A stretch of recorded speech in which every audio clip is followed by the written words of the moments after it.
Howdy, howdy, howdy, howdy. Welcome, everyone. I feel so much more formal holding a microphone. This is welcome, everyone. I'm going to go ahead and get us rolling. I hate to kill a conversation. That's the best thing about an in-person event, and people are still getting food, but we've got people watching online, so I don't want to leave them sitting in limbo for too long. Welcome. My name's Dr. Kyle Mox. I'm Associate Dean for National Scholarships here at Arizona State University, and I am the designated Fulbright Program Advisor for the program, the U.S. Student Program here at ASU. So that means I am the official point of contact between Fulbright headquarters in D.C. and New York and on ASU. So as we'll see, this is a big program, so it's not a thing that one person can do alone, but today we're going to walk you through the basics of the program's mission, its intentions. You'll get to hear from some former Fulbrighters themselves talking about their experiences, how varied they are, and what they did to prepare, and then plenty of time for Q&A. So that's the plan. So to provide some context, as the director of the Office of National Scholarships Advisement, I always like to start with a definition of what is a national scholarship. A national scholarship differentiates from the scholarships you might be receiving as undergraduates or graduate students here at ASU because they're all external. These are coming from sources outside of the university, many times provided by federal governments or agencies, foreign governments, philanthropic organizations. They're all external, right? That means that there are hundreds, if not thousands of people applying, which means they're very, very competitive. Which therefore provides a reason to have this office, because if it's very competitive and difficult to get, then you need some help. And if it's very competitive and difficult to get, it's also very prestigious. And so the university has a vested interest that you all write the best possible applications you can, because not only are these prestigious, but they're also life-changing. It can make a big difference in your career arc if you win a Fulbright or one of these other awards. So that's the first thing to keep in mind. This is not simple ASU funding. This is very broad. We do things like this. We make sure that ASU students are well aware of all the opportunities that are before them. We reach out and try to target students who match certain criteria. So if you received an email from me, it's because, in a broad sense, you met the basic criteria to be eligible to apply for Fulbright. I try not to clog up people's inboxes with emails that aren't relevant to them directly. Once you get involved, what you'll find out is that we are very eager to help you and provide writing instruction. We probably spend 80% of our time working individually with students to draft, revise, edit, and work on their materials. There's a reason why we're getting started now on a program that's not due until October, right? This is a difficult application, but the good news is you have a ton of support, right? If you are going to be invited to an interview, some Fulbright programs do have interview components. For the past 2 months, we've been doing, I don't know how many interviews a week, practice interviews a week. It feels like I spend about 10 hours a week in interviews. I'm done asking questions. I have no more questions to ask anyone. Like, if you're a kitchen utensil, what one would you be, you know? And then we organize the campus committees, which for some programs are bigger than others. For Fulbright, this is a massive undertaking. We actually have a campus committee of over 65 faculty and staff that are going to help interview you and prepare you for the final stage of the process. And then we actually work with faculty to make sure they're supporting you. They're writing great letters of recommendation, they're being good mentors, all these sorts of things. So end-to-end care. So seems redundant to put a picture of myself up there. You've already met me, but there I am. I'd like to introduce you to the rest of our team. The Fulbright program is our largest program, and everyone in the office actually works on this. Katie Salgado is our lead advisor for the English teaching assistant programs. Unfortunately, she's not feeling well today. She's at home. She was really bummed about this because this is like her biggest day of the year, like the kickoff of the Fulbright season. So if you're interested in the English teaching program, you'll probably meet Katie at some point. She was an ETA recipient herself. She went to Portugal. She graduated from that other university, southeast of here. That's fine. She's getting another degree from here, so she's redeemed herself. Dr. Stoff is here, I know, yep, Dr. Stoff is here. She is our assistant director and one of our faculty mentors, and so if you're working on any of the Fulbright applications, you'll probably work with her at some point. Dr. Levin, I don't know if I saw Dr. Levin here today. She is our other faculty mentor, so we get her on loan from the Barrett faculty to help assist with advising. She also was a Fulbright alumna, and she has been to many different countries and formerly directed the Critical Languages Institute here at ASU. So very good research. Dr. Habza. He is our designated advisor for graduate students. So if you are currently a graduate student, Dr. Haas would be the one that you'd primarily work with, although you can work with any of us. Kai, you've met on the way in. If you actually want anything done or know when to do it or how to do it, she's probably the one to ask, not me. I just show up where she tells me I'm supposed to be. But she is going to handle all of our logistics in terms of scheduling, anything technical with the applications, anything like that. And then Shay Masterson is our program manager for outreach and inclusion. And over the summer, when she's on the opposite side of her busy cycle, she actually helps with advising of ETA applicants while our faculty are on their break. So all throughout the year, and yes, we do work over the summer. So when you're ready to book appointments, and we'll cover this later, you can simply do that through the website. You don't have to reach out and say, are you available Tuesday at 9? Right? I don't know if I am or not, honestly. I wake up every day, look at my calendar to see what the day holds. You can go on there, book according to your needs. As we get into summer, we'll actually start offering some after hours, that sounds way more exciting than it was meant to be, some after hours advising opportunities, meaning that we just extend our advising hours, because most people are working or doing internships or things like that, or maybe they're in different time zones. We started doing that last year and it proved really beneficial to our applicants and it was really popular, so we'll continue that. And besides, it's hot until like October anyway. I was gonna say 6 or 7, but that's October, so. One thing to know, you're in great hands. This is not bragging, this is facts. ASU is one of the top producing institutions for the Fulbright U.S. Student Program and the Scholar Program in the country. So 19 of the last 20 years, we have been on that list, which means that we have been among the top 30 or so universities in the country. Overall, for the past decade, we're 16th, which does not sound like a big number to brag about, but wait until you see the next slide. We are second among public universities. So the only public university ahead of us on the list is the University of Michigan, which, as a Michigander, I will say does not count as a public university. They're too picky. So this year, for this cycle, we were one of only 13 universities that were a top producer of both faculty and student awards. Last year, we were one of only 9. Don't quote me on that. It was 8 or 9, so I went with the bigger one. We see about 80 applications a year. That number's really been tipping up in recent years as the word's gotten out, success breeds success, students enthusiastically encourage others to apply. We'll see anywhere between 12 and 25 winners. We'd really like to see it above that as we increase. In general, our selection rate is above the national norm. It's been trending about 28% compared to the national rate of about 21%. I will tell you though, this number is kind of meaningless. Because Fulbright isn't really one program. It's more like 140 programs. Because each country has its own selection rate, has its own process. Even within countries, there are multiple awards. That can range from, let's see, less than 1% for University College London. Don't apply to that one. Don't do it. I'm telling you, and then every year, somebody applies for it, right? Less than 1% for University College London to some awards that are actually 50%, right? 50-50 odds, right? It just really depends on what programs you choose. But the overall aggregate average is 21% for people that like to know that kind of thing. I said wait till the next slide, right? So here we are at 16 over the past decade.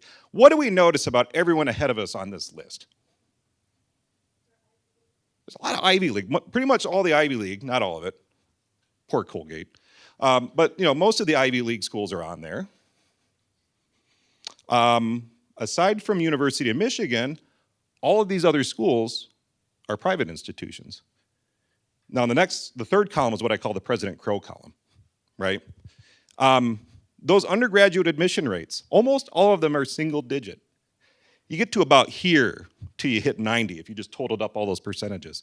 What's really cool to me is like we are on the same footing as institutions that turn away 95% of their applicants, right? We're the inverse of that. We accept 90% of our applicants. So to me, this is a really great illustration of the premise of ASU, which is that you can do excellence to scale. So that's one of the reasons there's so much enthusiasm for Fulbright. The other thing is, you know, ASU is a global university. You know, if you grew up in Tempe and you just came to the local college, it might not seem like that, but this is a global university. We have one of the nation's largest populations of international students. We host dozens of international Fulbrighters here every year. That is our position, right? And so it's very easy for our students to get involved in foreign languages, for services, opportunities for leadership, and so it's worked really well for Fulbright, for ASU for Fulbright. And I remember I actually used to work at this one here. I won't name it. And every year the list would come out, and I'd look at the list. I'm like, Arizona State? Right? Arizona State? Isn't that the one with, do they have a big A or a bonfire or a big drum or something? What is that? How are they cranking out so many Fulbrights? And then within minutes, as soon as I was here, I got it, right? You know, it's a very supportive, globally focused, service-oriented community, and I was very excited to make that jump. So Fulbright itself was created in 1946, which if you know your American history, is kind of an important date. It was actually created post-World War II with the intention of what I call swords to plowshares, right? They were taking money that would have been spent on war machinery and instead saying, you know, what if we created a program that fostered exchange between nations? Intellectual exchange where we got to talk to each other and share ideas. You know, one of the first countries involved was Germany, if you can imagine that. Educational grants to Germany in 1946, right? So over its entire lifespan, that has been the essential function of Fulbright, and I bring this up now because every time you get lost in the process, you're not sure what to talk about, what to do, talk about exchange, right? Being an ambassador, learning from one another. So foster mutual understanding between nations, advance knowledge across communities, improve lives around the world. That is the function of Fulbright. It is administered by the Institute for International Education, which is a government contractor. They've been doing it for the entire life cycle of this. And the interesting thing to me about Fulbright, as I mentioned, the final decisions, the programs themselves are actually managed by commissions in the country. So when you're writing your application, you're not just speaking to an American audience, you're actually writing to the people in the country to which you'd like to go, right? They make the final choice. A pessimist would say this was originally written so they could avoid nepotism. Some people say that, you know, so the senators' kids just wouldn't get to do Fulbright. Over time, I take a more optimistic view, and this has really created a multilateral buy-in. And when Fulbright grows, it grows because the host countries say, you know what, we want more of these people. We want more Americans here. Let's invest more money. So you'll see when you start to look, some countries will have 100 or 150 awards, some will have 2. Right? If they have 2, it means they didn't pay any extra. We're covering those 2. For other countries like Germany, they find it so valuable they invest millions and millions of euros in it. So eligibility, super simple. You have to be a US citizen. It's the Fulbright US student program, right? They weren't joking. You have to have your bachelor's degree by the time you leave to go on your grant, right? That's the one requirement. You don't have to be in another program. There's no end date on that. It doesn't have to be 5, 10, 15 years out. You can come back 20 years after your bachelor and apply. They might raise an eyebrow at that, but most of the applicants are, within a couple years of receiving their bachelor's degree.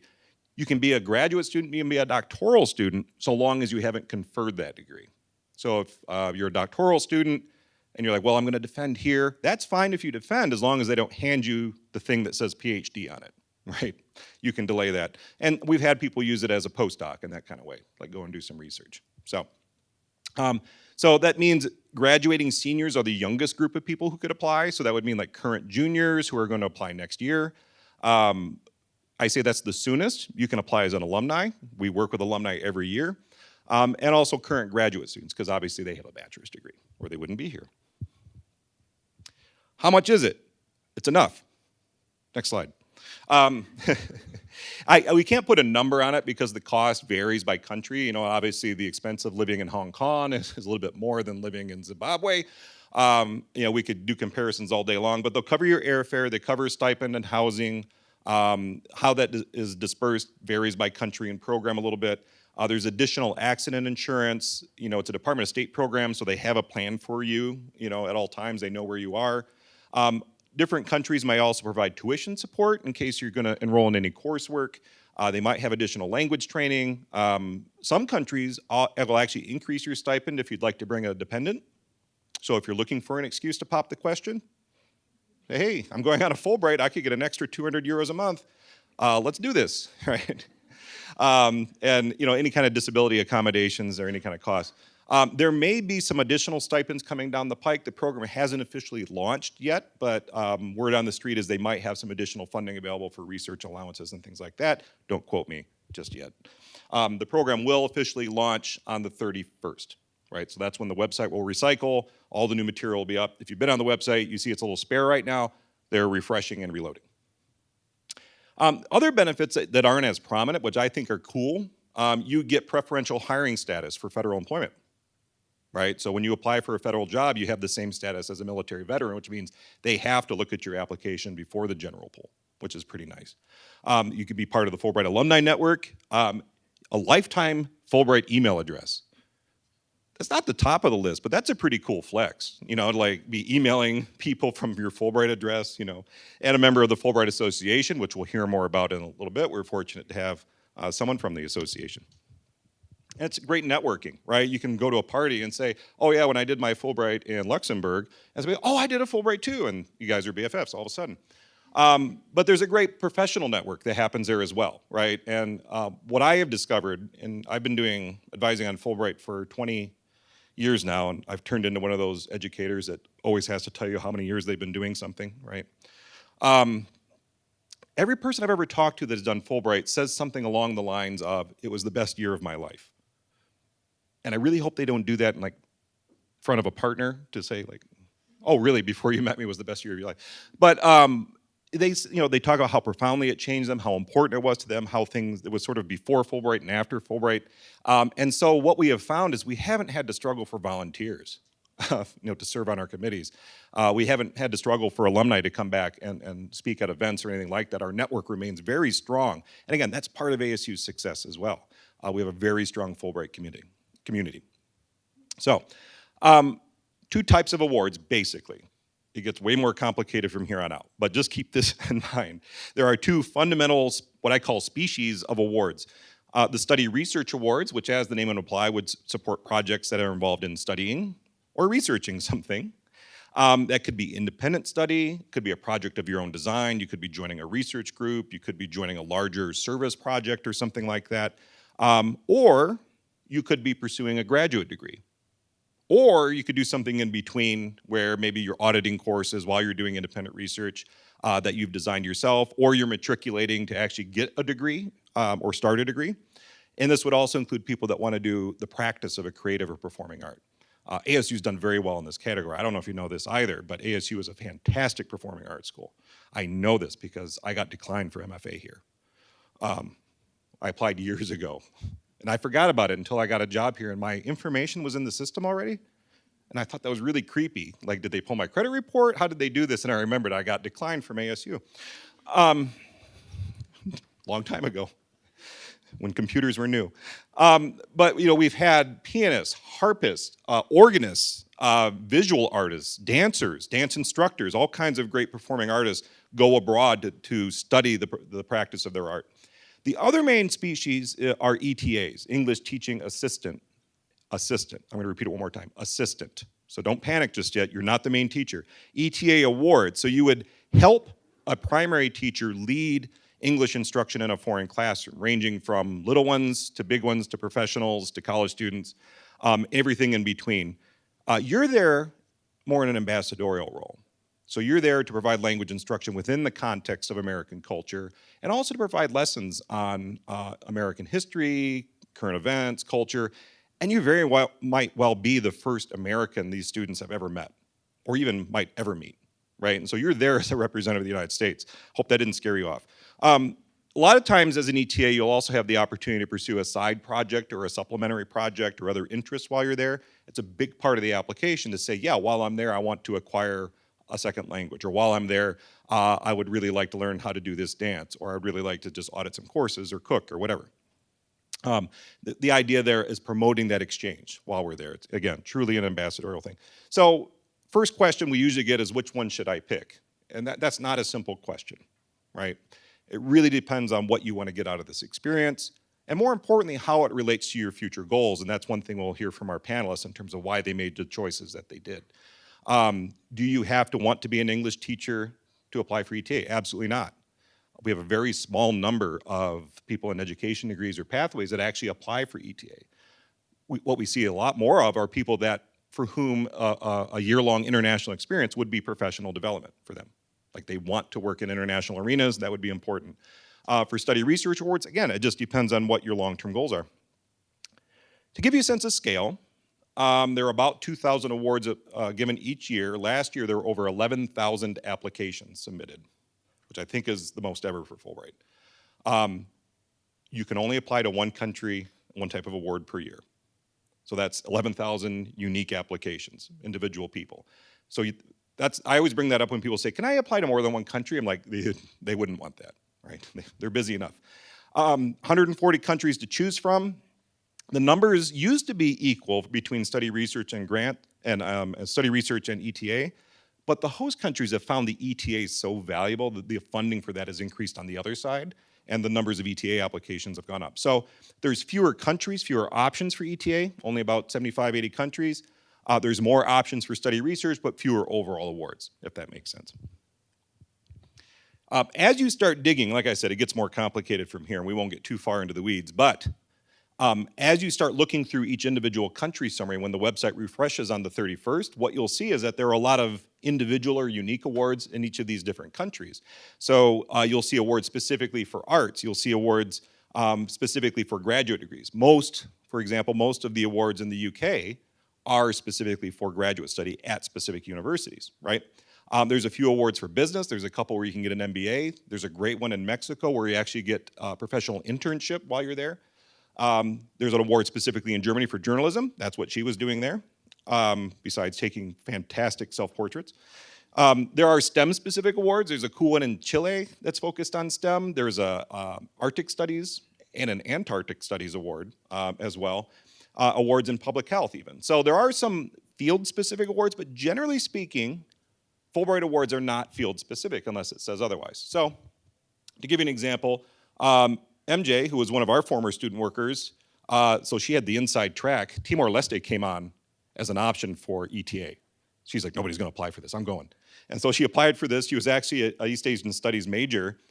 She got there and found out that because Timor-Leste had been under colonial rule for so long, it was part of the culture where all the kids were taught self-defense, right? Because the parents are very concerned that their children be able to defend themselves.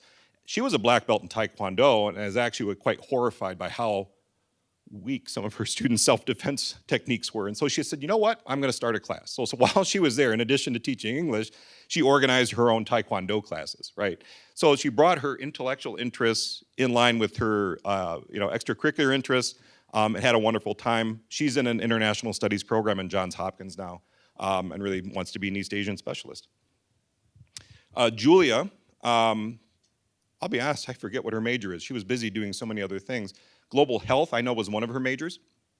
And she had applied for a number of other competitive fellowships, but she was really interested in international global health. She had done a lot of work with programs like RISE and REACT, if you're familiar with those here, but they're community service programs that help provide healthcare access to asylees and refugees here in the Valley. So she helped set up the first partnership clinic for REACT in the West Valley. And that was kind of the angle she was going. She applied for a lot of different things and ended up getting into a graduate degree program in Norway, focused on public health. And so she spent 3 years in Norway, and then now took another year off to go do some research in Africa, and now she just started medical school.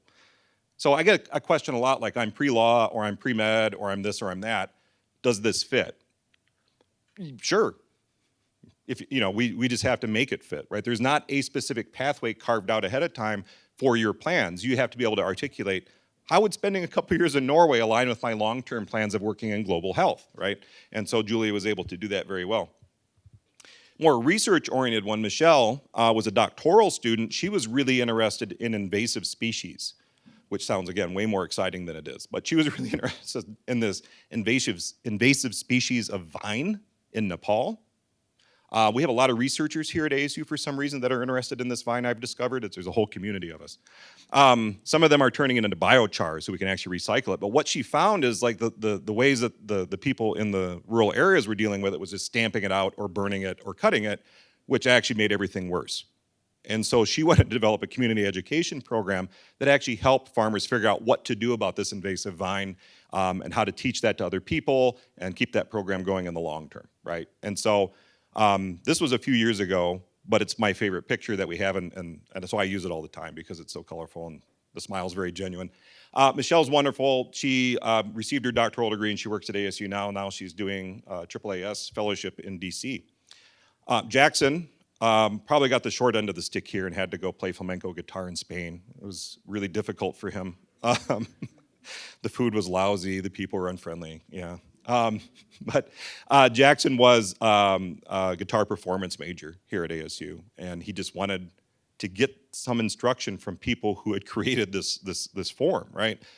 He had gone as far as he could and really wanted to learn from some masters. And so we've had some really interesting applications. One of my favorites was we had a PhD student in electronic music performance or design or something like that. We have a lot of different degrees at ASU. He wanted to go to Mongolia because he had been teaching himself throat singing, which if you don't know is very difficult to do, first. Second, dangerous to do if you don't know what you're doing. And three, kind of hard to learn on YouTube. And so he had actually identified the teacher for all of this in the world, and that was his application, was that he wanted to go and actually learn how to do this practice. And so that's kind of the justification we look for in creative and performing arts. He's doing community music work in Los Angeles now. He has a number of different classes operating to teach music to students from Title I schools. So kind of pivoted and went into a service direction. There are no specific selection criteria for Fulbright. I probably shouldn't have used that word, but I did on this slide. There are preferences. In general, so what we've translated their preferences into this list is what we need to think about as we start crafting an application. The number one thing they're looking at is the feasibility of what you've proposed. That draws on a lot of different things. It draws on your academic background. Do you have the knowledge, skills, and abilities to do what you say you want to do? Your service experiences, your leadership experiences. Do you have the skills it takes to do what you've proposed? Linguistic abilities. Do you seem like you can handle this kind of thing for this long a period of time? Are you familiar working in other countries? Does it all seem like it's going to work, right? So that's feasibility. That's up to you, right, to make sure that's clear. Your background, of course, factors into that. Personal qualifications, which is about as vague as it gets. So we'll do that on the next slide. Language preparation. Not all countries are going to require that you speak the language of that country. Many of them will, right? That's one of the things we have to pay attention to as we are selecting countries, is it'll clearly say in the program or the country summary, language proficiency expectations. It'll either say none, recommended, or required. If it says recommended, there's probably a good reason. If it says required, there's definitely a good reason. And it also depends on what you propose to do in your project, right? And so if you're going to spend your time working in a high-energy physics lab in Munich, you could probably get by with survival German, right? It's not going to be a problem. If you want to go tromping around in rural areas talking to elderly people about their attitudes towards treatment of depression, you better speak the language, right? So it really just depends on, unless it says otherwise, what you need. Each country might have some specific preferences, so that's one of the things in our intake meetings, as you meet with us, we'll work through to say, well, this country is really looking for master's students, as you see here, or this country is really looking for, they'd like STEM proposals. So we have to look at the individual countries themselves, and really just your ability to Fulbright, I turned it into a verb, did you hear that? To Fulbright so hard, to be able to advance the Fulbright mission, right? To actually make sure that you are gonna live this mission that we talked about. All right, personal qualifications. We, as a team, we got together and really thought about this. What does a Fulbrighter look like? Well, they have excellent communication skills. That goes without saying. I mean, you're gonna be out there on your own in a foreign country representing the United States. I hope you speak good, right? It's just, you've got to be able to communicate well across cultures with nuance and sophistication. A lot of that's going to come through the written application.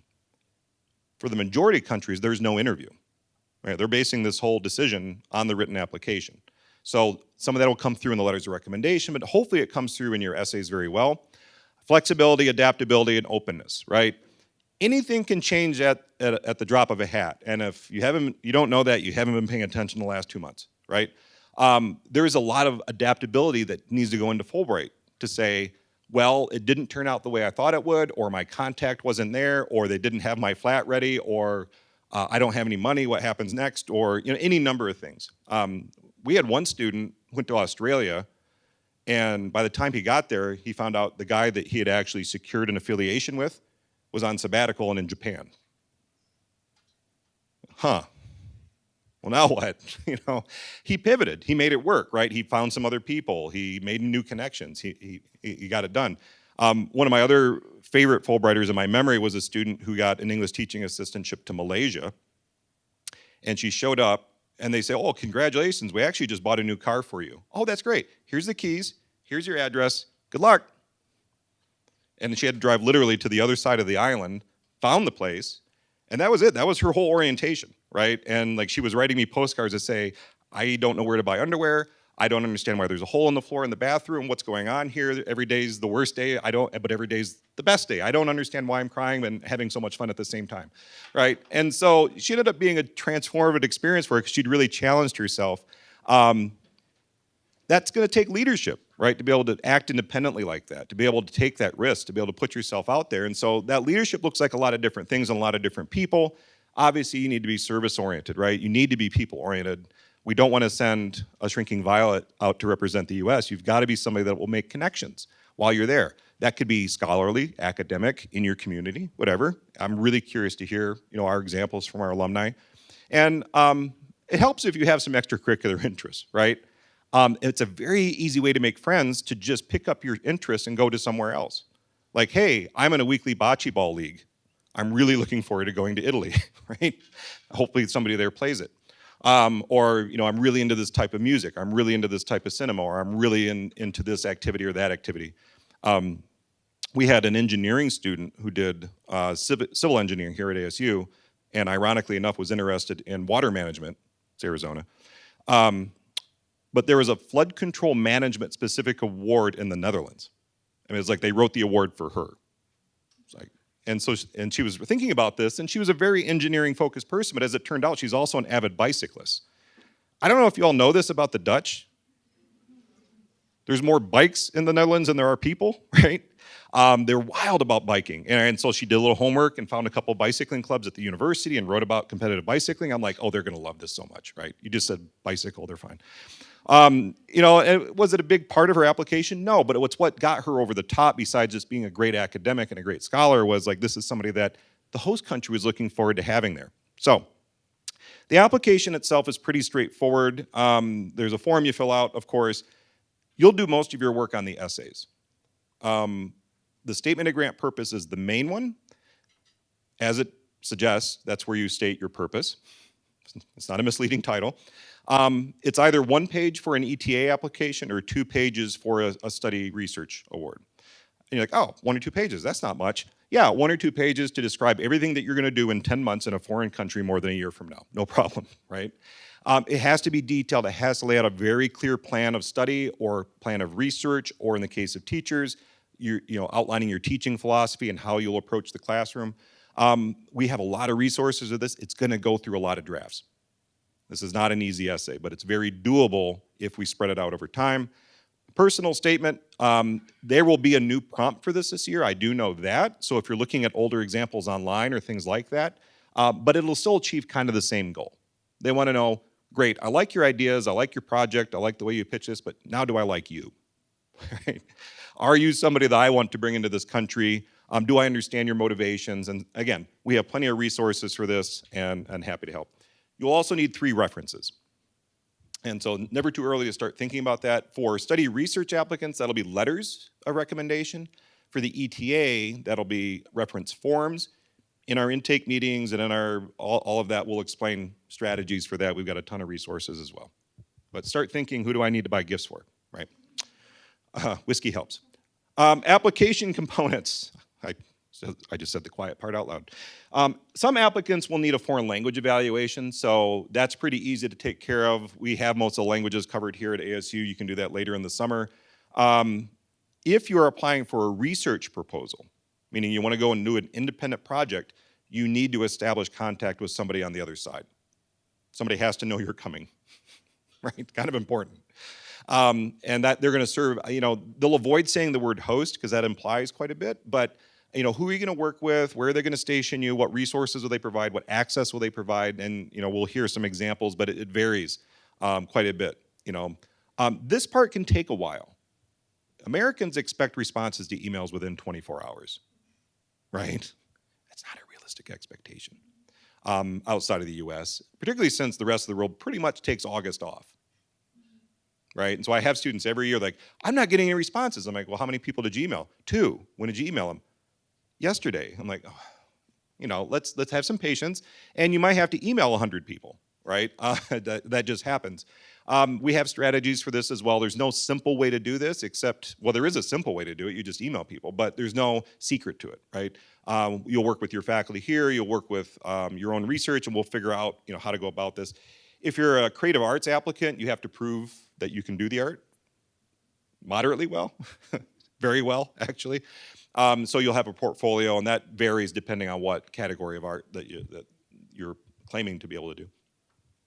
The process itself is quite long, so we're starting now-ish, and we're also waiting on results from last year at the same time, right? So it's sort of an Ouroboros. It's kind of never-ending. You'll start designing your projects, drafting all of your essays, doing all the writing work, revising all of that up through August for the most part. Our campus deadline will be in September, and then shortly thereafter we'll do our campus interviews. And then we'll submit early October, about a month after the deadline. They haven't put the date up on the website yet, usually about October 8th. Then you wait. What I tell people is just forget you did it. Move on with your life as if it never happened. Maybe you'll get a surprise in January. By the end of January, you'll find out whether or not you've been selected as a semifinalist, which means that they have sent your application on to the host country for review. So the NSC review is the National Screening Committee. This is a group of scholars that they've invited from all over the US to sit and read for a specific country. They'll pick semifinalists, pass you on, and about this time next year, the following year, you'll find out whether or not you've been awarded, right? And assuming you get all the visas and clearances and everything like that, off you go. So it is a pretty long process, but definitely worthwhile. So how are you gonna do it? What should you do first? All of this info is duplicated on fulbright.asu.edu, so you can go there. There's also a nice little video there that you can show to friends or rewatch. It just kind of covers the basics. When you're ready to meet with us, you'll schedule an intake appointment. We won't have those available until after the 31st, to when the website actually launches. So at onsa.asu.edu, there's a button that says book an appointment. Cleverly, that's where we've hidden the appointment scheduling platform, and you can go there and book with any of us. You'll pick a topic, right? Just say, I want to do ETA intake, I want to do study research intake. If you're not sure, just pick one. And if it turns out like that's not the right pathway, we'll help you sort it out. After that, once we've gotten you settled in terms of, okay, I'm definitely going to apply for this award or that type of award, I think it's going to be this country, then we'll get you into our next phase, which is called getting ready to write. We used to call it ready to write, and that scared people. Like, I'm not ready to write. No, the appointment's going to get you ready to write. So we added the extra word. Even though we prefer concision, we also prefer accuracy. So getting ready to write is a nice welcoming entree into how do I get writing, how do I get working on these essays? And we'll open an application, and off you go. And so for the majority of our time together, you'll be working on drafting appointments, and we have appointments specifically for draft review, as many as you want. Our last data show that the average successful Fulbright applicant had at least 7 reviews. Yep. I figure, in terms of when I'm sending budgets up, I figure between 12 and 15 hours of labor per Fulbright applicant from our point of view. So, food for thought, right, as we're getting. Now, is it better to do, from my point of view, my 12 hours of labor with you in 2 weeks? Or 3 months, right? Yes, it's much easier to manage that way if we spread it out. You'll find it much more satisfying too. So, you do need to be certified by me, the Fulbright Program Advisor. I don't actually do all of that. I press the button at the end, right? Because it's a big applicant pool. We have committees that do all this. But we will certify all of your applications. This is great because you know you've done it correctly, right? There's no possibility of you sending off an incorrect application. You will submit your complete application to us by September. I call this the dress rehearsal application. Like, we could go with this if we had to, but we'll get reviewed by our committee. They'll help you with some final thoughts, and then we'll submit early in October. So, if you'd like to explore some topics in greater detail, we have a 4-part Fulbright Fridays series coming up. One of the things you'll find is that we love alliteration in ONSA. We also do Fellowships Friday. Guess which month we did it in? February, yes. You're paying attention, good. So our first one is this Friday. So the ETA for all majors and careers. And so if you're thinking about ETA or just want to learn more about it, this one will go into depth, also with some previous winners, to talk more about how different people from different backgrounds would actually benefit from this experience. If you're thinking about a research or an arts project, we have a two-parter. And so the first one will just present strategies for how to even get started putting this together. And then the second one will really talk about strategy in terms of how do we wrangle this into a statement of grant purpose. If you're thinking about graduate study, we have a standalone session for that. And then this April 18th session will be focused on how to cultivate your references. It's a wonderful word, cultivate, right? How do we, like, well, I don't know if I know anybody well enough. That's great. We can talk about how to get to know somebody well enough to get some strong references. So again, under the events tab on our website, you can click the QR code if you want to get for RSVPs for that. I'll put it up again at the end. So if questions are bubbling, hold on to them. If you have a bad memory, jot them down. We'll come back for Q&A at the end because I've been talking quickly because I actually want to get to the interesting part of this, which is talking to our Fulbrighters. So without further ado, love that picture. I'd like to invite Nicole to talk about her experiences. And so if you want to pass that mic down to Nicole, there's one right there. Yep. And you might have to turn it on. There we go. So Nicole, welcome. The floor is yours. All right, awesome. Well, thank you, everybody. As mentioned, my name is Nicole. I'm currently a staff researcher with the Department of Psychology, and I completed my English teaching assistantship in Luxembourg. Quick show of hands, no shame. How many of you are familiar with the country of Luxembourg? Okay, impressed, right? So for those of you who didn't raise your hands, it is a really tiny country nestled in between Germany, Belgium, and France, and it's really tiny, about the size of Rhode Island. And I think one of the most important things in preparing for Fulbright, during Fulbright, and after is really centering on the idea of connection, right? So when you are looking into countries, connections to the countries, I think, are one of the most important things that you can think of. I was not an education major, as I'm sure you can imagine, given that I work in psychology. I was a psychology major, but also a French major, which is one of the 3 national languages in Luxembourg. And a lot of what my interests lie in multicultural communication and multilingualism. And so Luxembourg was a really great option for me because of that. So in essence, in Luxembourg, really tiny country, but we had a lot of really interesting opportunities in a relatively large cohort comparative to the size of the country. So a lot of what I did was centered around 2 different host institutions. So the University of Luxembourg, which is the only university in Luxembourg, and a classical high school, which in essence is a specific high school for Luxembourgish students that are gearing towards university studies. For those of you who aren't aware, Luxembourg is a trilingual nation, but in order to graduate from high school at this classical level, you actually need to be fluent in Luxembourgish, English, French, and German. So every day was a learning experience, and a lot of people testing me, wondering why I was only bilingual rather than polylingual. So a lot of what I did centered around connection and the concept of ambassadorial qualities. A lot of these students that I worked with were at high levels of English attainment. Some of them, I think, spoke English better than I did as a native English speaker. And so a lot of what I did was not centered on the minutia of learning English, but on understanding English in a broader American concept, and also focusing on social media literacy, which is a huge topic in the US as well, as I'm sure many of you know. So a lot of my grant project focused specifically on journalism and social media and news literacy.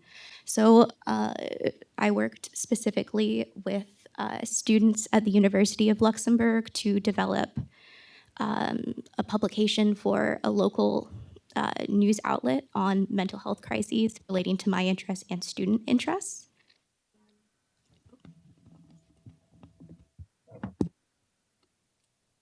Okay, sorry about that, guys. And also working with high school students on projects of their interests. A lot of them were really interested in making connections with Americans. So what I did was not necessarily focused on the original grant aims I had. My original idea was to leverage my love of psychology and literature to make a culture and literature club, but they weren't super interested in that. So being flexible was something that was super important and something that I think is really important to think of. In making connections, you also need to be able to adapt your pedagogy, your interest to that of your students. So I think that's one of my big tips. In terms of other grant project aims, we had a lot of freedom within my specific program. I probably only worked about 20 hours a week, and the rest was devoted to my interests and my grant project aims, which include multicultural communication and psychology. So I worked with Syrian refugees, helping them adjust to more of a Western environment and teaching and tutoring in English. In terms of other opportunities and reasons why I'd like to shout out Luxembourg, if any of you guys are interested in it, is that because it was a small country, I had a lot of really unique opportunities to liaise with the State Department and the American embassy. So some of the photos you see there were me with the ambassador in Luxembourg. And then it's a joint commission, so also with the ambassador in Belgium. So if any of you guys are interested in foreign service, I would definitely recommend Belgium or Luxembourg. In terms of other things that I think are really important to understand, I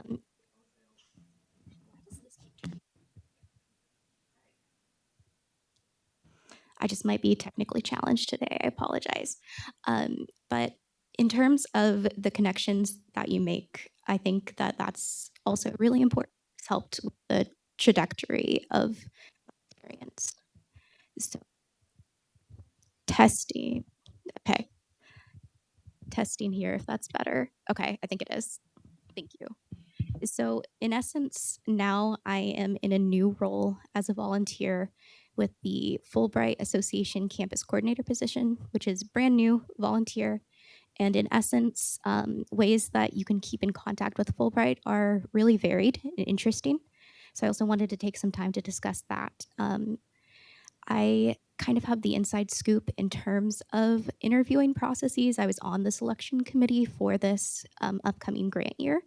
And so my hope is that I'll be able to connect with any of you guys who are interested, and we can also, utilize me as a resource with reviewing grant applications. They have you guys well in hand. I'm originally from the U of A, which is not as highly ranked in terms of Fulbright producers as here, much to my chagrin.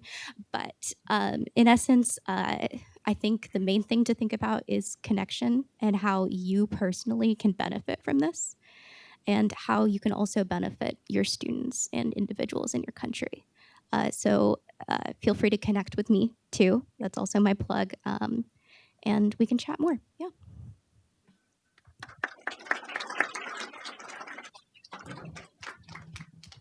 And now Patrick, who in addition to being a Fulbrighter, had the more prestigious honor of being the 2024 ASU Fulbright Calendar Contest winner. So he is a photo contest winner on the cover of our calendar. So here's some that is the photo, I believe, in the middle there. Yeah, so my name is Patrick. I am a PhD candidate here at ASU, and I study archaeology. And the thing about archaeology is doing a research project, and it takes a long time. You have to first dig up the material, very slowly dig, and hope that you find something. And then once you find it, you have to wash it and then curate it and then analyze it. So it's an endeavor. And that is why the Fulbright was kind of the perfect research grant for me, because it offers you an extended period of time to spend in a country. With archaeology too, because most laws in most countries consider archaeological material cultural heritage. You can't export it to America, so you really have to go to this country. So for that reason, if your research involves something like that, extended lab work in a foreign country, or you need to be embedded in a country for your research, the Fulbright is a fantastic grant to do. And being an archaeologist is as exciting as it sounds sometimes. So you can see on the far left, there's a picture of an excavation I worked on while I was in South Africa. I'm a Stone Age archaeologist. I work in caves mostly. So there's my desk in the very top left, and then below that is my office view for the winter there. looking out over the excavation. You also do cool things like survey for new sites. So on the far right, that's me looking for a fossil hyena den. I was told by some locals that there was a fossil hyena den at the bottom of this cliff. So I grabbed a rope and rappelled down it and then searched for it. And I did find it. It was very cool, worth the time. And then being an archaeologist is also kind of less fun than you think it is sometimes. A lot of it's in the lab. Although, granted, I was looking at 100,000-year-old fossils the whole time, so it was still actually pretty cool. And not pictured in that top picture is right on the other side of that window is a beach without any tourists. So I was by no means struggling in my Fulbright. It was a beautiful location. I was doing like research that I really love to do, and it was a lot of fun, and it was an adventure the whole time. And I also got to make a lot of connections. So in this bottom picture, you can see me kind of showing some students a wildebeest skull. So like was said previously, the Fulbright gives you enough money for sure to do research, and that money will go. How far that money goes really depends on if you're living in a city or not. Like obviously, if you live in a big city, the money will kind of have to go to your living expenses. But I lived in a small city, kind of in a rural part of the country, so that money went a lot longer. So that meant that I could hire research assistants, kind of helped me increase my sample size for my PhD research. But when I was there, when I kind of started meeting students there, I realized that opportunities for hands-on lab training in South Africa are really limited for their master's and graduate students. So actually, what I decided to do was actually like kind of convert that research assistantship into like a training program where I kind of gathered master's students from across Southern Africa. So I had some from South Africa, but also Botswana and Zimbabwe.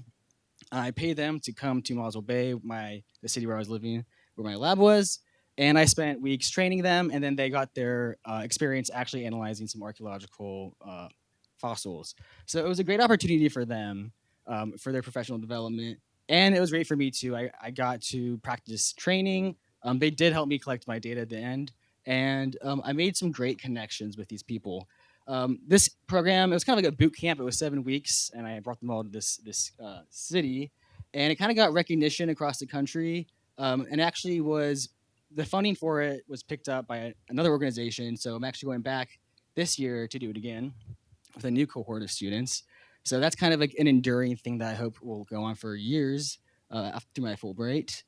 Yeah, and so when you're on a Fulbright, it depends on the country you go to, but you either have a very big cohort of fellow Fulbrighters, or in my case, there was really nobody else in the Fulbright that was near me. Like I said, I was in a small city. Most of the Fulbrighters in South Africa go to Cape Town. It's really beautiful there. I don't blame them. So I actually didn't have like any kind of Fulbrighter support network near me. Which, it is fun to kind of go out into this country and explore it with your fellow Fulbrighters, kind of have a shared experience. But it was also really interesting for me who didn't have that kind of network to kind of be forced to go out into the community and like make friends with the locals. And they are the best tour guides too.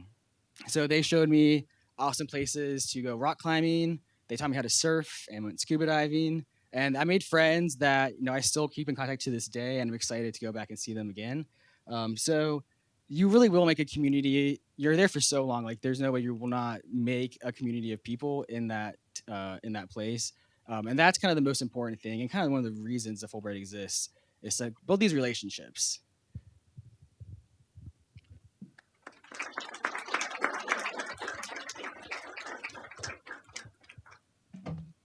Next, we'd love to hear from Isabel.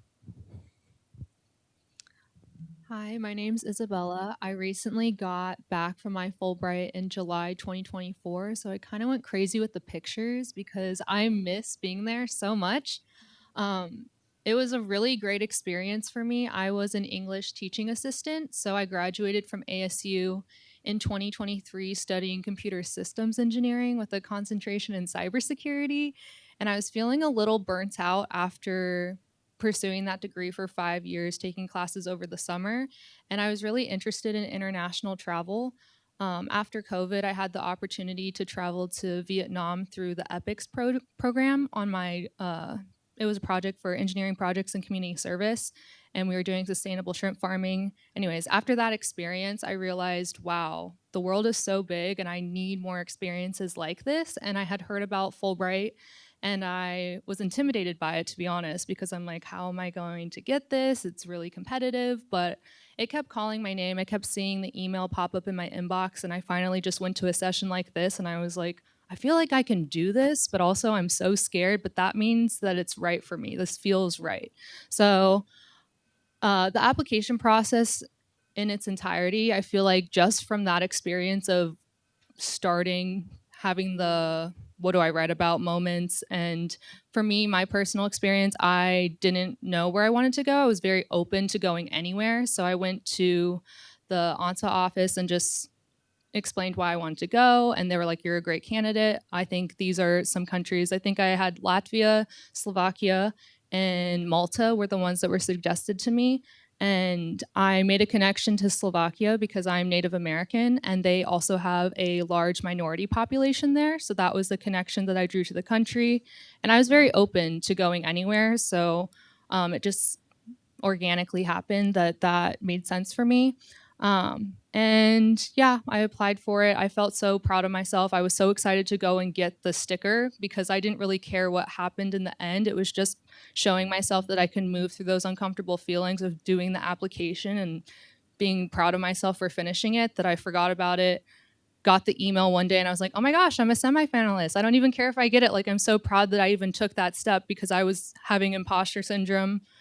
Kind of still do sometimes because anyways, we'll get into that a little bit later. But got the semifinalist thing. I had already made plans to start working at American Express. I was like, oh, like if I get the finalist thing, we'll come to that road at that time. And then I ended up getting the finalist thing and I was like, I can't pass up this opportunity. So I was teaching in a small rural town on the eastern side of the country, and I was teaching high school students who were pursuing pathways to university and vocational pathways. So I had kind of a nice mix of two types of students. The vocational students were honestly my favorite just because they were so willing to interact with me, but they could not speak English for the life of them, which I loved. So they had a curriculum for me to follow. So there were certain topics. They take a Maturita exam at the end of their school year. So there were about 16 topics that we're supposed to cover. But sometimes you show up to class and we're talking about the new tattoo that they got. And I'm like, you're speaking English. This, I guess, is working. But also, we need more structure here. So it was kind of nice to have that balance of students that did understand the language more, but were more shy to speak. But also, I feel like it was nice that I was close in age to them because I can remember being in high school and taking the foreign language classes and not really wanting to participate, but they loved listening to me talk. They're like, you sound like YouTube. Oh my gosh, we just want to hear you talk all day. And I'm like, okay, like I'm actually making a difference, even though some days I would leave kind of feeling a little defeated. But overall, my experience was great. I lived with a host family for the first 6 months. And that was probably helpful for helping me adjust into the country because this was the first place that I had been where there's really no English, especially in a rural town. I didn't really have a lot of English interaction other than the 5 teachers that I taught with at my school. And then I decided that I wanted to have more independence. So I moved into my own apartment in a nearby town once I felt a little bit more comfortable. And once I did that, I felt like my quality of life went up because there was a park. In this picture, one of the teachers, she had 2 dogs. So I got to walk her dogs after school every day and it was awesome. I also got to go cross-country skiing for the first time. That middle picture where we're flexing, I found a Tabata exercise class just because my landlord above was like, do you want to go to exercise class? And I'm like, what? Yes, I don't even care what kind of exercise. I'm going to go and do this. And Tabata is like circuit training, 30 seconds on, 10 seconds off. And it was like this group of Slovak women, and we would just go and they couldn't speak English, but I know a little bit of Spanish. So we were doing the little communication that way. And it was really awesome. So I have them all friends on Facebook. Like I felt like I had a big community there, even though there was that language barrier. But my Fulbright cohort, the hiking picture at the bottom, they were my rocks. Like we were 14 ETAs, and I think we had 5 study research. We we're really close. And I think that was one of the best experiences because we all stayed in the same country and kind of had similar experiences, even though we were all scattered throughout the country. And just the people that you meet, the community, everything about it, you're going to have friends for life who have that shared network. And I applied to be in the Alumni Ambassador Program. So I got to meet people in DC this past January who went to different countries. And it's just really awesome to see how unique all of our experiences are.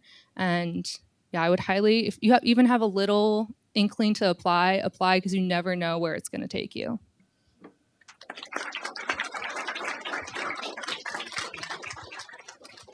And I did forget to advertise as a benefit of applying for Fulbright the sticker that Isabella mentioned, the exclusive ONSA I hit submit sticker, which can only be earned by people who apply for Fulbright. So making it very rare and expensive. So.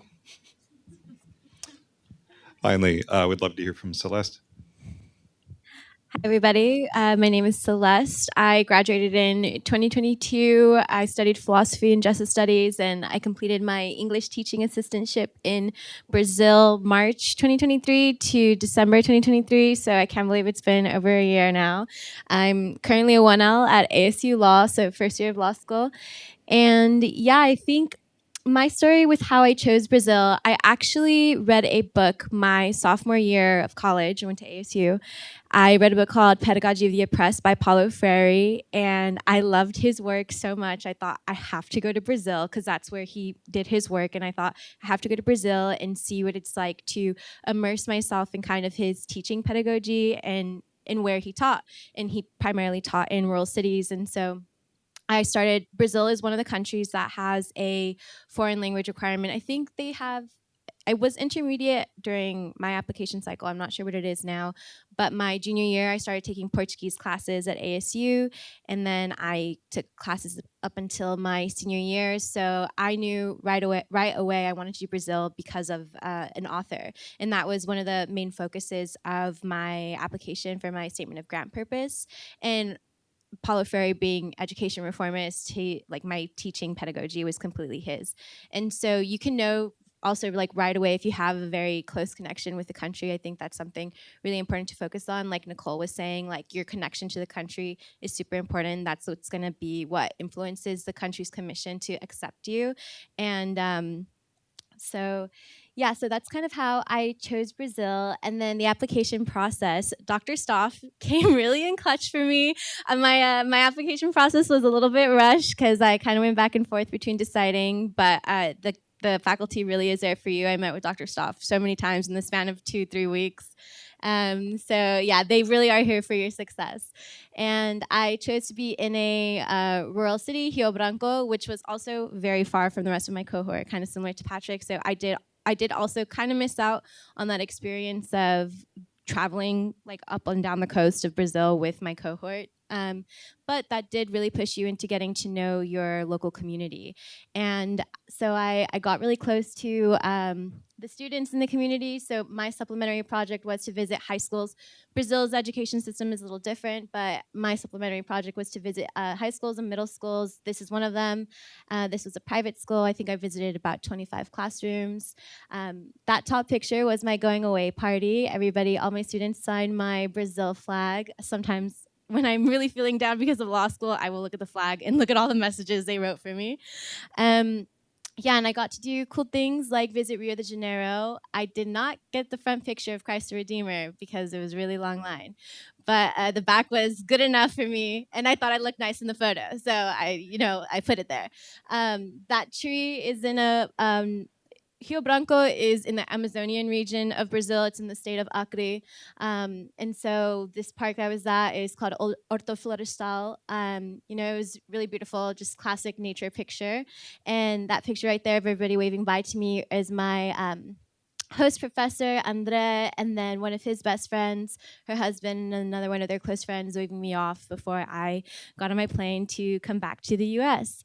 But yeah, I think Fulbright is really great. And like I said, like all of these connections are so amazing. I have 2 stories. Really quick.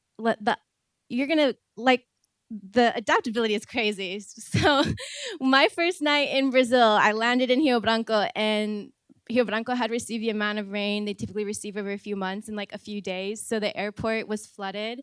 And so I had to sleep in the airport. My first night there, my professor called me. He said, "I'm so sorry, Celeste, but I can't go get you right now." So I slept in the airport. And then the next morning he called me and said, "Okay, you're gonna go find a school bus outside. You're gonna ask the bus driver to take you to a gas station, and I'm gonna pick you up at the gas station." And my Portuguese was very limited at that point. I hadn't, I learned Portuguese while I was there. So I tried it, it didn't work, so I just gave the bus driver my phone. I said, "Talk to my professor," and then he took me to my professor. So, and then my professor took me to get food. But so crazy things can happen. Your first day arriving, I cried a little bit. I called my grandma. She said, "Just go to sleep." I was like, "Okay, grandma." Um, but yeah, and I think you do get these lifelong experiences. This is my second story. At one of my middle schools that I was visiting, I think it was middle school. It was a bunch of like 10 and 11-year-olds. And halfway through my presentation, where I was talking about, because I'm from Arizona, I taught about the Southwest to all the students and about the nature in Arizona and the kind of food we eat here and the Mexican and indigenous influence. So it is really a great opportunity to talk about niche parts of your country that don't often get a lot of representation in like the media that reaches other parts of the world. But halfway through my presentation, one of the students raised their hand and said, "Can I have your autograph?" And I laughed and I said, "Ask me again after the presentation." And I finished and I said, "Okay, any questions?" And then a different student raised their hand and said, "Can we get your autograph?" And I laughed and I looked at the professor and she said, "Please, can you do it?" And I think a part of that is, like Dr. Mock said, you might be one of the only Americans that people meet in these countries. And so, before I knew it, a line of these little children were like waiting for my autograph, Hello Kitty notebooks, Spider-Man notebooks. I was just writing my name. And then at one point, one little girl was like, tried hugging me and she said, "I'm gonna cry." And I was like, "Don't cry." And I have many little sisters, so it made me emotional. But you do get these I think that's kind of study research is amazing. But I think the nice thing about the ETA is you do get put into this like mentorship position. And I taught university students, but when you do get to experience relationships with other younger students, it's pretty impactful. I think about that memory all the time, So yeah, it's really great. Like Isabella said, if you have an inkling at all, definitely apply, because then you can get those crazy experiences. And I talk about them in law school all the time, so they will serve you well.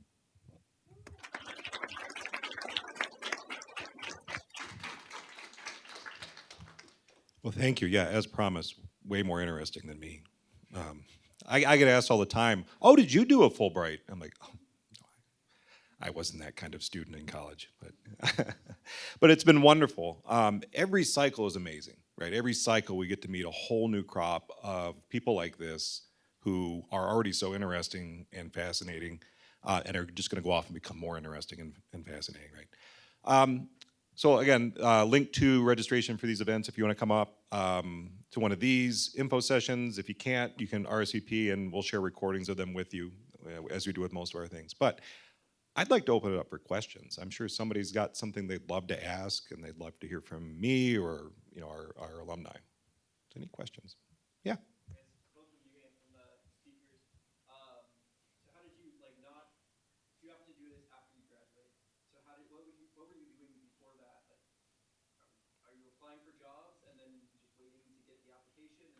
Mm-hmm. Yeah, I'll repeat so folks at home can hear. The question is, what are you doing concurrently while you're applying? Like, is there a plan B? Are you also applying for jobs in grad school? So yeah, I'd love to hear what you all were doing. So I am a graduate student, and I was when I applied. So I was kind of going through the works. And the Fulbright, my committee told me, like, do not count on this to be your research funds. It's like a shot in the dark. So I was busy applying for other grants. And yeah, when I actually got it, I was quite surprised and just thrilled that I didn't have to apply for more grants, honestly. But my situation was maybe a little different, so. Yeah, I was lucky enough that a recruiter reached out to me right around the time I was set to graduate. So I started working at American Express as a contractor, but my plan was because I graduated in 2022 and I wouldn't start until March 2023 to apply for any job. And I was looking for 9 to 5 work from home to also save money. So I was really just going to be, if I didn't get into Fulbright, it was going to be law school, but I was still going to take a gap year to work and save money. I just want to clarify a little bit of something there. It's important too when you're looking at countries to pay attention to what their calendar is. Not all countries are 9 or 10 months. Some are shorter. Some will have flexibility for longer. Southern Hemisphere country would start in March, right? Because their academic calendar is opposite of ours. So important to look at that as you're planning to make sure it fits your life, right? Make sure that's going to work out. But yeah, Izzy? For me, I'm trying to remember. Was applying for jobs as well because I really did just forget about it. And I ended up doing a 3-month internship before I left. So I was able to get some more work experience before committing to a full-time job. So that was really helpful for me. But yeah, I was applying for other things just in the off chance that it didn't happen. And then I was actually a reapplicant. So I graduated 2021, did not get accepted the first go around, but I applied for another program that some of you guys might be familiar with, maybe not, called TEPIF, which is a teaching assistance program in France, which in essence functioned very similarly to the ETA. So I did that beforehand in order to get some additional teaching experience because I was bound and determined to get out of Arizona. So Success. We work with everyone who's applying. We're also looking at other options for you as well. So we have a long list of other teaching fellowships, particularly for the ETA applicants or other international opportunities. You're going to do all this work, and we figure let's make as much use out of this as we can. And we see reapplicants every year as well. We love our reapplicants, right? Because you're starting at step 7 instead of step 0, and the application is definitely stronger the second time around. So, other questions? Yes.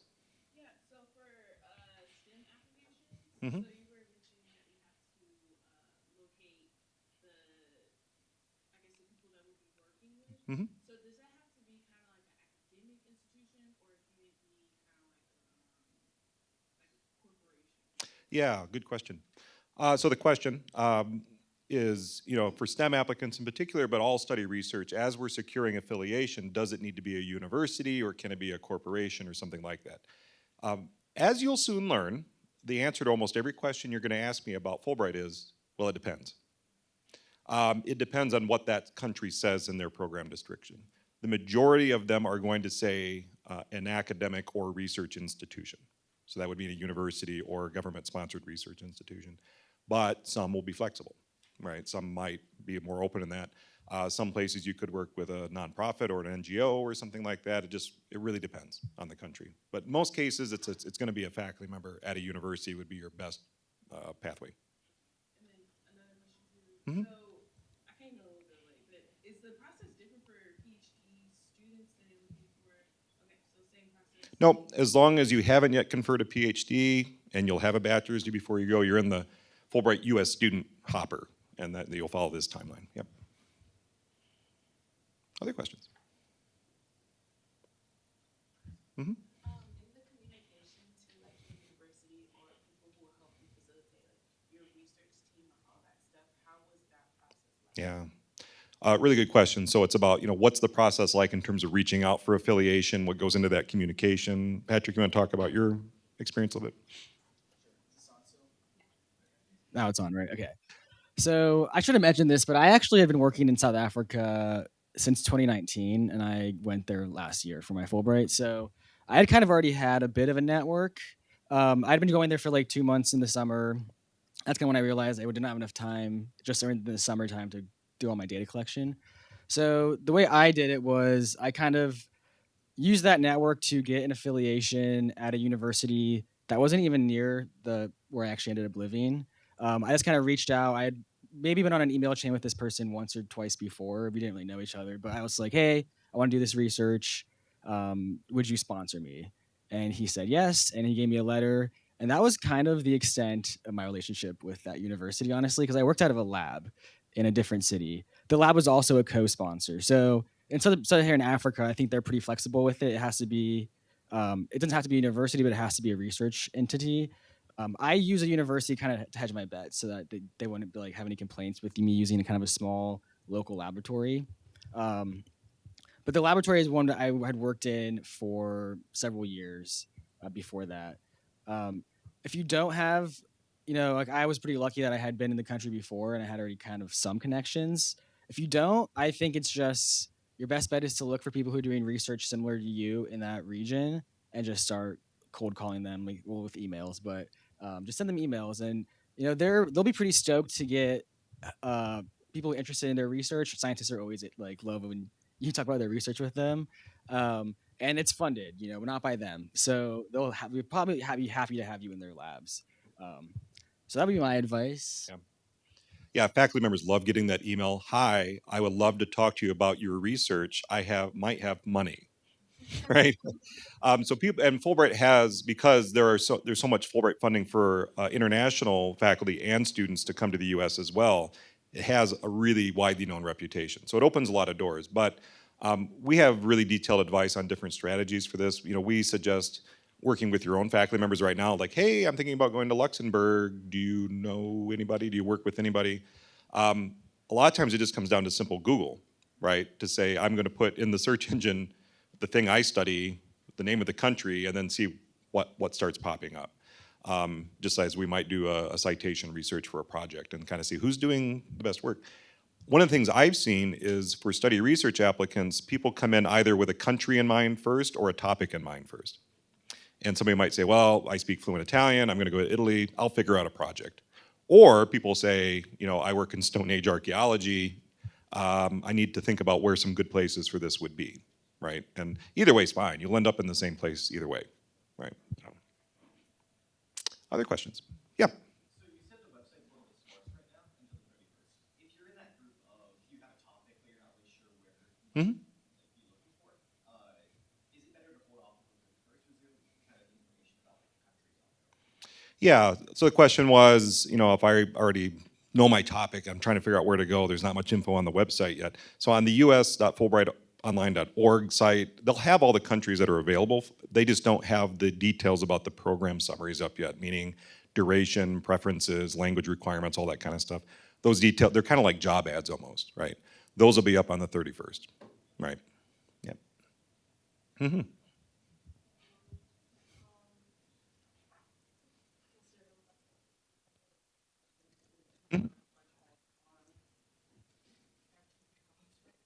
Yeah.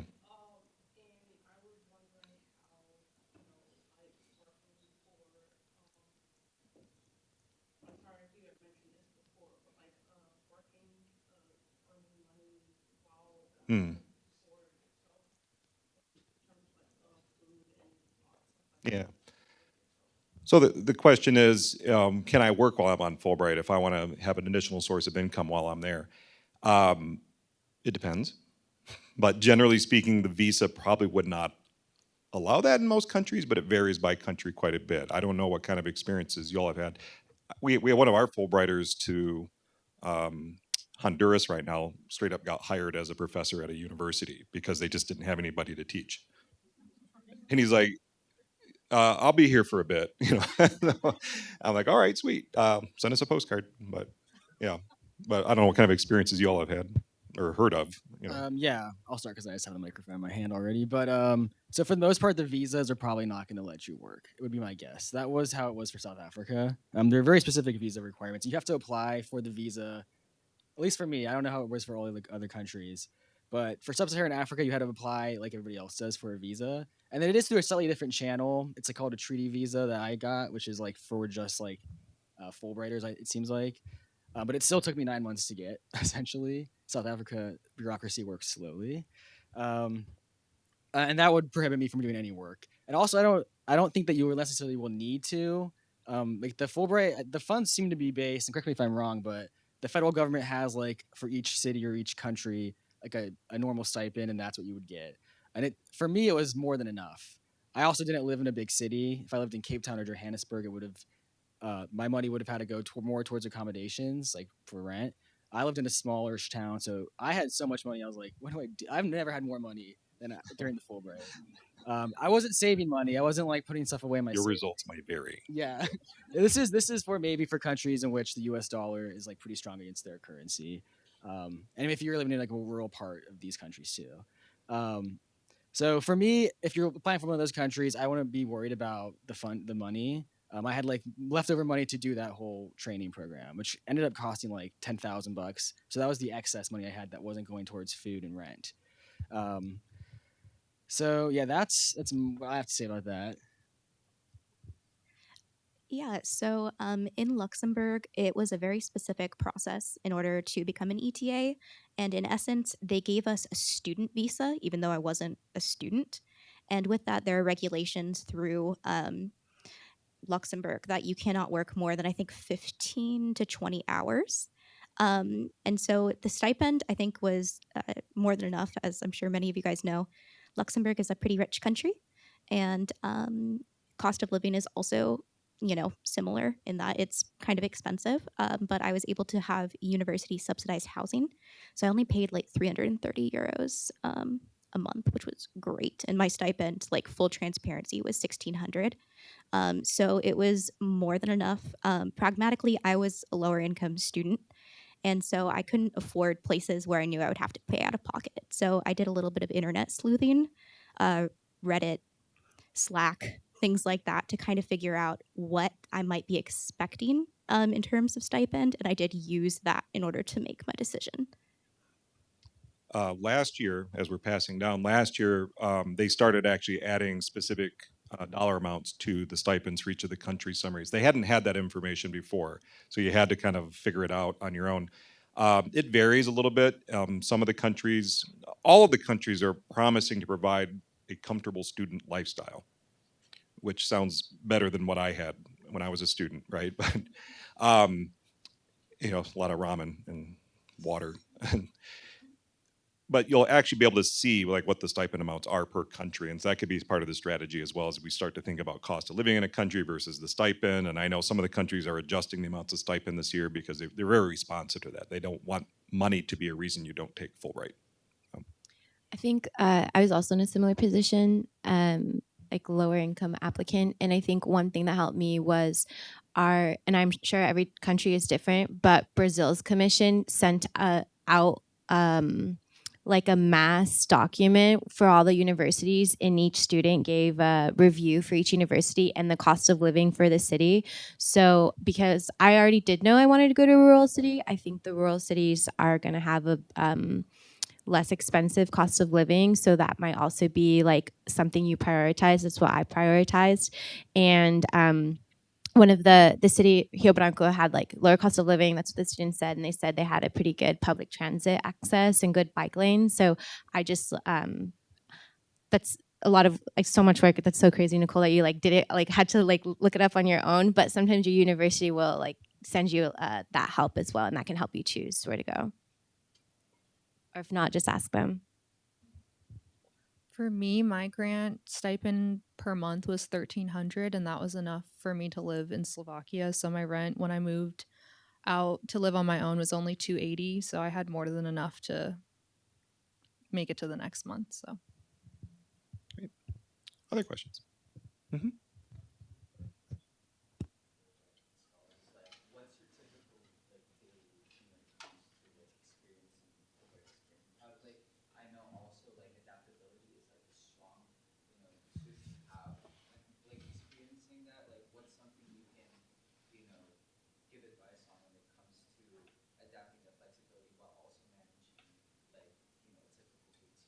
Yeah, good question. So the question has to do with what's a day of a typical day for a Fulbrighter like. Even though we talked about what the extremes can be and the adaptability, it's important. But also, you're there for a year. There's got to be just some sort of like one day after the next kind of stuff too, right? So yeah.